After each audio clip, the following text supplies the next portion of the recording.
जी नमस्कार, मेरा नाम सोनाली राय है। वास्तुराय कंसल्टेंसी के इस यूट्यूब चैनल पर फिर से आपका एक बार स्वागत है। आइए आज हम जानेंगे सैटर्न प्लैनेट के बारे में, शनि ग्रह के बारे में। वैसे तो देखा जाए तो शनि का नाम सुनते ही सभी व्यक्ति घबरा जाते हैं। शनि की 7.5 शनि की ढैया बोले तो, कंटक शनि बोले तो सभी घबरा जाते हैं। तो ऐसा कुछ नहीं है। शनि देखा जाए तो उतना बुरा प्लैनेट नहीं है, क्रूर ग्रह नहीं है। इतना है कि शनि हमें हमारे कर्मों का फल देता है। अगर हमारे कर्म अच्छे हो तो शनि अच्छे फल देगा, और हमारे कर्म खराब है तो शनि की महादशा में शनि हमें बहुत पेन देगा, क्योंकि हमने जो कर्म किए हैं, जो हमने गलतियां की है, वो हमें शनि बताता है कि तुमने जो गलतियां की है इसका ये तुम फल भोग रहे हो। तो हमें हमारे कर्मों का फल शनि देता है और बाकी कुछ नहीं है। शनि देव बहुत डिसिप्लिन और हार्डवर्क के कारक है। तो जहाँ भी शनि देव जिस भाव में हमारे पत्रिका में बैठे रहते हैं, हमें बहुत डिसिप्लिन से रहना पड़ता है। हमें उस भाव के प्रति बहुत हार्डवर्क करना पड़ता है, बहुत मेहनत करनी पड़ती है।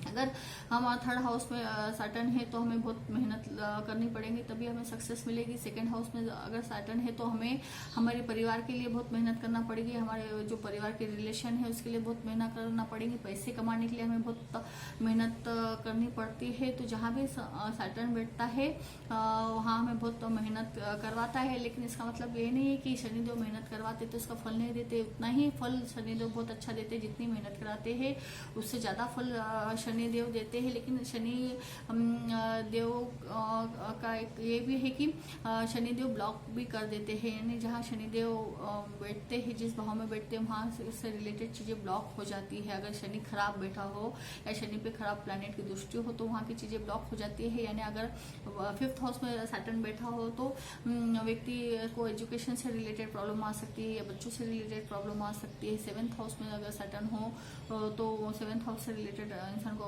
प्रॉब्लम आ सकती है। और सैटर्न एक फोकस का भी कारक है।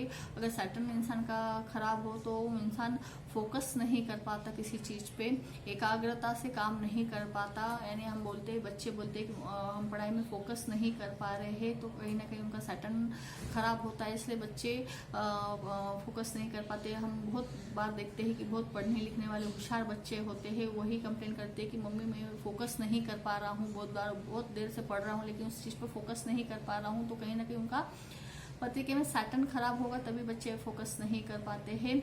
और अगर मन नहीं लगता है पढ़ाई में तो उसका रीजन अलग है, उसके लिए उसका चंद्रमा खराब होता है, इसलिए मन नहीं लगता। लेकिन जब फोकस नहीं लगता तो कहीं ना कहीं सैटर्न ही है कि हम फोकस नहीं कर पाते।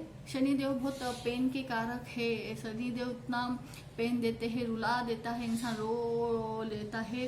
शनि की अगर दशा चल रही हो और हमने बुरे कर्म करे हो तो रुला देता है। रुलाएगा कहाँ? तो शनि जिस भाव में बैठा है उस भाव के प्रति शनि देव हमें रुला भी देते हैं, इतना पेन करते हैं। छोटी सी चीज होती है लेकिन शनि देव पेन का कारक है। पेन यानी ऐसा नहीं कि हमें कोई सी चोट लगी और वो जो दर्द है वो पेन नहीं, हम गम बोल सकते हैं। हम हमारे जीवन में जो दुख होता है, गम होता है, वो देने का काम शनि देव करते हैं कि हम जिंदगी भर भूल नहीं सकते ऐसा गम हमें, ऐसा पेन हमें शनि देव देते हैं।